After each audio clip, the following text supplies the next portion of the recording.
The shutdown in the United States of America unexpectedly hit Ukraine. Or did it? Ukrainian-American negotiations on arms supplies have been frozen due to the United States government shutdown. As a result, the process of transferring weapons is now under threat. Insiders in both the Ukrainian and American governments are talking about this today. However, the Ministry of Foreign Affairs of Ukraine states that the information about the suspension of arms supplies to Ukraine due to the United States government shutdown is not true. So what is really happening? Let's figure this out. Did the shutdown affect arms supplies to Ukraine or not? My name is Alexei Pechi, and before we start this episode, I want to remind you that this YouTube channel releases several news and analytical segments about events around the world every day, so you stay updated on all the news. That's why I recommend subscribing to this YouTube channel, giving it a like, and leaving any comment you want under this video. If you want to support the work of this YouTube channel, you can do so with any donation using the links and details in the description of this video. It says, support the Alexei Pechi channel in any way you prefer. I will be grateful for any support from you.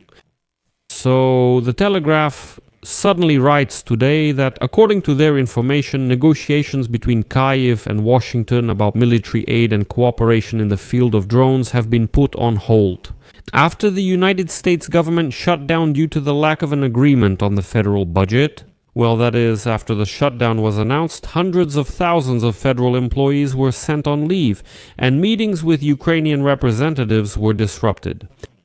A source in the Ukrainian government claims that the main concern is possible delays in the delivery of American weapons. And here's what comes next. The Telegraph quotes him. All future projects have suffered a bit because people from the Pentagon, the State Department, and the White House are not meeting. And we are losing time.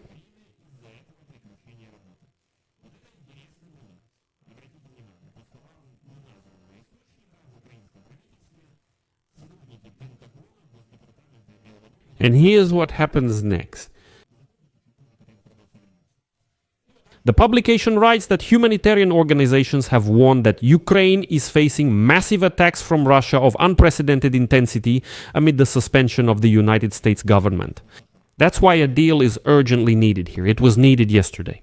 According to the publication, the Ukrainian delegation flew to Washington on Tuesday to meet White House representatives. The goal is to develop an agreement on exchanging drone technologies in which Kyiv has world-leading expertise in exchange for weapons from the United States of America.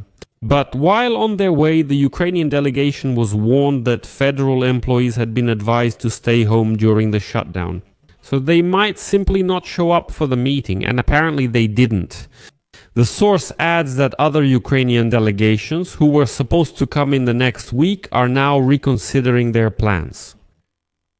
A promising drone agreement, which could be worth tens of billions of dollars, is supported by both Donald Trump and Volodymyr Zelensky, and it will become an important turning point in security relations between Washington and Kyiv. This is the very agreement that is being called the $100 billion deal. That is, we share our developments in the field of unmanned aerial vehicles, the Americans share intelligence, weapons, and so on with us.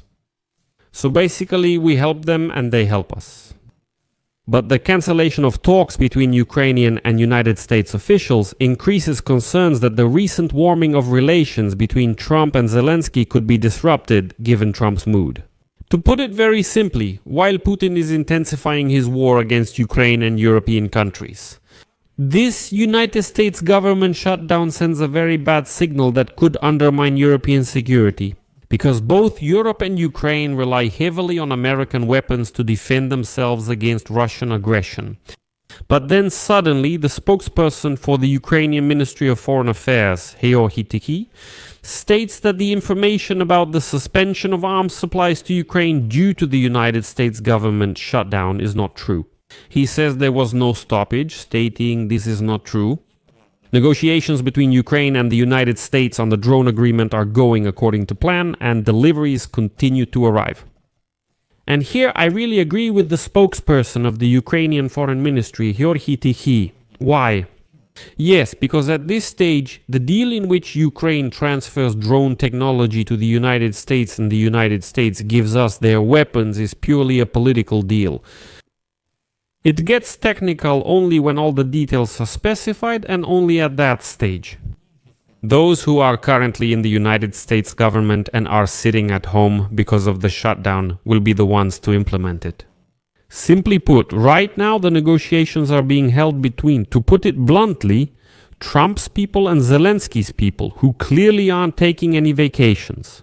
Moreover, the statement that employees of the Pentagon, the White House, and the State Department have also been laid off is a bit twisted and exaggerated. In the State Department, indeed, some employees are going on vacation, but in the Pentagon, the very people we're interested in are not going on any vacation. Especially the White House. And as for the existing supplies, it's even simpler here. The United States Department of Defense did not stop its work because of the shutdown. The weapons already delivered by the Americans for Ukraine to Europe did not get stuck somewhere halfway. Therefore, at this point, the shutdown has not affected Ukraine in this sense. Negotiations and supplies can continue and should be considered. Because, let's be clear, there are no new supplies, meaning the signing of a document on new supplies, were not expected in the near future. If we are talking about the government of the United States of America, even if the signing of a new document on arms supplies is planned, it is signed. Who? The American president, who doesn't react to the shutdown at all, and the shutdown doesn't affect him either? But still, why did I say that it hardly affected? So the shutdown hardly affected Ukraine, and here there is still a problem. The thing is, during the shutdown, Trump became completely absorbed in domestic politics. Right now, he's concerned with issues like layoffs, cutting democratic programs, and so on. I'll discuss that in another episode. Meanwhile, Europe is trying to figure out how to respond to Putin's military provocations. Amid Russian provocations in Europe, NATO members are boosting defenses. For instance, after the incident with Russian aircraft in Estonia, Polish paratroopers have landed on Gotland Island in the Baltic Sea. Sweden is deploying air defense systems to the island and boosting its air force readiness. And the United Kingdom, France, Germany and Sweden have sent equipment to combat drones to Denmark, where unknown drones have been spotted in recent days. Plus, the European Union has accelerated the development of the so-called drone wall. But now there is an opinion emerging that maybe this is exactly what the Russian dictator Vladimir Putin wanted. They say that in any case, this partially distracts NATO's attention from supporting Ukraine. In other words, the more Europeans feel threatened themselves, the more resources they will need for their own rearmament, and the fewer resources will be available for Ukraine. As a result, Kiev's military potential will weaken, and it will be harder for Ukrainians to maintain their defense. Although, on the other hand, Romanian Defense Minister Liviu Ionut-Mastianu suggests that Moscow may resort to such intimidation tactics because its offensives in Ukraine are not yielding the results that Putin expected. That's why Russia is looking for new ways to act, because it can't make even a single step forward in Ukraine. This is a quote from Mastianu. His opinion is shared by Estonian Defense Minister Hanno Pevkur. And here is his quote.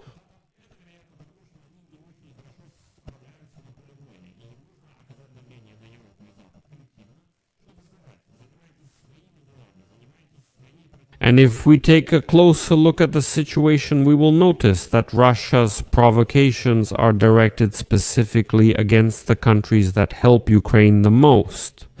For example, Denmark will be the first NATO country where Ukrainian weapons will be produced. The company Firepoint, which produces Flamingo missiles, is launching its production there. Rzeszów Airport in Poland has long been the main hub for delivering military aid to Ukraine, and Putin doesn't need to intimidate politicians or generals with his maneuvers. To achieve his goals, dictator Putin only needs to scare the population of the countries he targets in order to undermine the citizens' trust in their government. This could ultimately make voters think twice about supporting Ukraine and taking a hostile stance toward Russia. And here, attention to those who once scared me a lot and mocked my position. Regarding horizontal communications, let me remind you about this. Horizontal communications actually involve working with that very population, with that very society. systematic, if you will, to some extent, let's put it in quotes, propagandistic work with this population, so that they are prepared for such provocations, so that these provocations do not cause them fear and panic, so that these provocations do not lead them to vote for pro-Russian forces, because they hope that this will protect them from any aggression from Moscow. This should have been done long ago. And this is called horizontal communication, because vertical communication concerns politicians and generals. But Putin is not planning to scare them. Putin is planning to scare the society itself, which then goes and votes for those very politicians and, if you will, generals. So when Putin plays out such a scenario, Trump's shift to domestic politics is definitely not in our favor, you know? That's why, in this regard, the shutdown certainly affects us as well. But, friends, I'll leave it at that for now. Share your opinions and conclusions in the comments under this episode. Subscribe to the channel, hit the bell, and don't forget to like. And be sure to leave a comment. Who remembers? There will be a story about horizontal communications. It'll be interesting to see how many of you remain on this YouTube channel. That's all for now. Take care. Goodbye.